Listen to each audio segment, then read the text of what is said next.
Hello food lovers, ఎట్లున్నారు అందరూ? బాగున్నారా? ఈరోజు మా బ్రదర్ వచ్చాడండి. తనకి స్పెషల్గా మినప్ప వడలు, మినప గారెలు చేస్తున్నాను.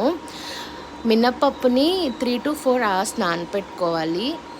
అవి నాన్నాక మెత్తగా పేస్ట్లా మిక్సీ పట్టుకొని అందులోకి కొత్తిమీర, కరివేపాకు, పచ్చిమిర్చి అండ్ ఆనియన్ కట్ చేసి వేసుకోవాలి. ఇష్టం ఉంటే జీలకర్ర కూడా వేసుకోవచ్చు. సో నన్ను ఫ్లేవర్ డామినేట్ చేస్తుందని నేను జీలకర్ర వేయలేదండి. హీట్ అయినాక ఆయిల్లో వీటిని మంచిగా డీప్ ఫ్రై చేసుకోవాలి గోల్డెన్ కలర్ వచ్చేంత వరకు. తర్వాత ఇందులోకి మనం చికెన్తో సర్వ్ చేయొచ్చు, మటన్తో సర్వ్ చేయొచ్చు. లేదు వెజ్ వాళ్ళైతే అల్లం చట్నీతో అయితే మస్త్ అంటే మస్త్ ఉంటుంది. అండ్ పల్లీ చట్నీ, కొబ్బరి చట్నీ ఏదైనా మన ఇష్టం అండి. బ్రదర్కి ఆ మాత్రం ట్రీట్ చేయాలి కదా.